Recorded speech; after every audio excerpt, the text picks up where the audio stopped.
She pointed at the door and said, "You're embarrassing me in front of my guests." I was holding a plate of food I had cooked myself. In my own home, the guests went completely silent. I felt the heat rise to my face and I whispered, "Where am I supposed to go?" She didn't even flinch. "I've already arranged it," she said. That was the moment I realized I wasn't just being asked to leave the room. I was being removed from my own life. My name is Claire Dawson. I'm 36 years old. I work part-time as a nurse, and for most of my adult life, that meant being the person who showed up when everyone else walked away. I raised my daughter alone. No co-parent, no safety net, no backup plan. Just me, a small income, and a stubborn belief that if I gave her everything I had, she would have a life better than mine. I didn't chase promotions. I didn't take the extra shifts that would have moved me up. Every time an opportunity came that required me to be somewhere other than home, I let it pass. Her school plays, her exams, her friendships, her heartbreaks. I was there for all of it. We weren't rich. Our house wasn't impressive, but it was warm, and it was ours, and I made sure she never felt the weight of what I gave up to keep it that way. When she graduated and landed her first real job, I felt something I hadn't felt in years. Pride. Pure. Un complicated pride. But then something shifted. She started spending more, dressing differently, inviting people over I had never met. And slowly, quietly, I stopped being the woman who raised her and started being the thing she was embarrassed by. I wasn't rich or glamorous, but I had something they didn't expect. And soon enough, they would find out exactly what that was. If you've ever felt pushed aside by someone you gave everything to, hit subscribe right now. I know how that silence feels when your own family stops seeing you. Tell me your story in the comments. I'm listening. And don't forget to click hype if you've ever had to start over from nothing. It started with a dinner party. She had invited her colleagues and a few friends she wanted to impress. She spent 2 days preparing the apartment. New tablecloth. Candles I had never seen before. Wine glasses she must have bought recently, because I had never opened that cabinet in my life. She came to me that afternoon with a tight smile and said, "Mom, tonight is important. Just stay in your room, okay? I'll bring you a plate later." I said nothing. I went to my room. But around 7, I heard voices getting louder, laughter filling the hallway, and I thought maybe I could just bring out the dish I had made. I had been cooking it all afternoon. A recipe her grandmother taught me. Something real, something that meant something. I walked out carrying that pot, and the entire table went quiet. She stood up so fast her chair scraped the floor. "What are you doing?" she said, and her voice was low but sharp.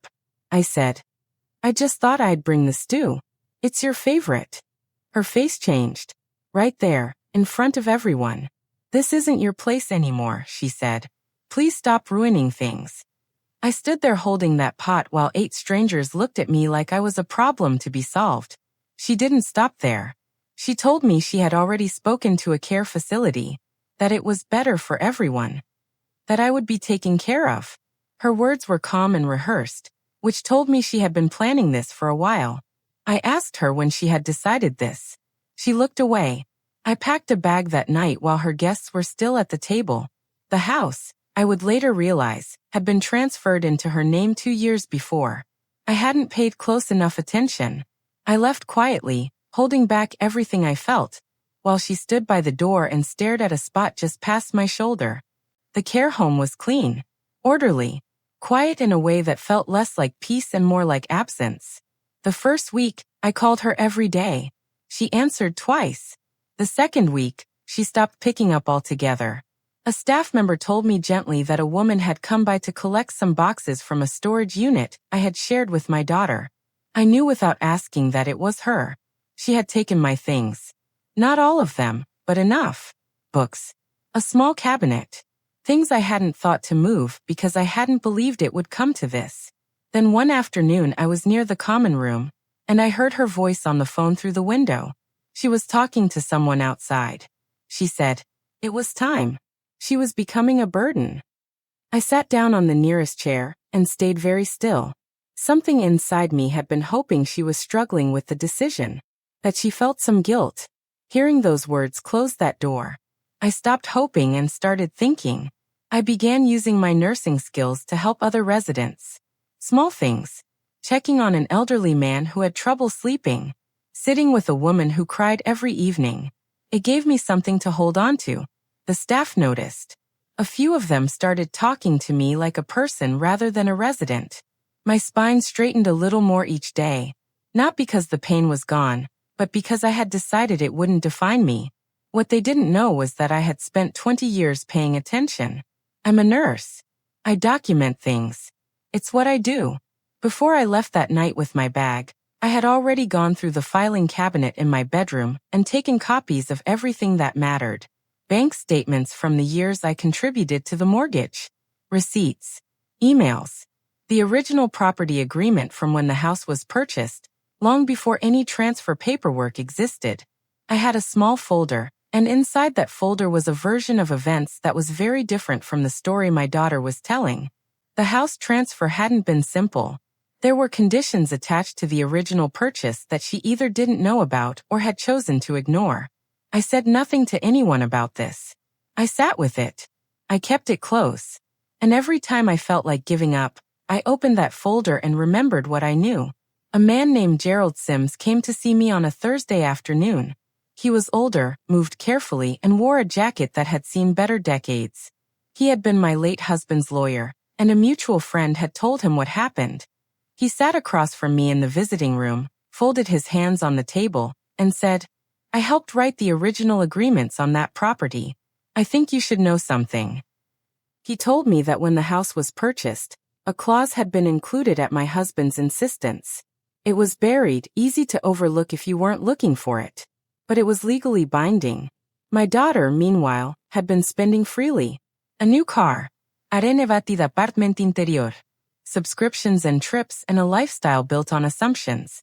Gerald leaned back and said, "Let them think they've won. Patience is the one move they won't see coming." I nodded. I didn't feel angry. I felt something much steadier than anger. The call came on a Wednesday. My daughter needed to sell the house. A financial institution was asking for settlement, and she needed to liquidate quickly. She arrived at Gerald's office looking polished but tense. I was already seated when she walked in. She stopped when she saw me. Gerald gestured to the chair across from me and waited until she sat down. Then he opened a folder and placed a document on the table. He said, "There's a condition attached to the original property deed that was never dissolved." She looked at the paper, then at him. "What does that mean?" Gerald said, "It means you don't fully own this house." The air in the room changed. She looked at me then, really looked at me, maybe for the first time in months. I didn't raise my voice. I didn't rehearse what I was going to say. I just looked back at her and said, "You thought I was a burden, but I built everything you're standing on." She tried to explain. She said she had been overwhelmed, that she hadn't meant for things to go this far, that the dinner party was just a bad night. Gerald let her speak. Then he placed another document beside the first one and said, "Any decision regarding this property requires your mother's signature and consent." She sat back. Something moved across her face that I recognized. It was the same expression she used to have as a child when she realized she had gone too far, and there was no way to undo it. I didn't feel satisfaction.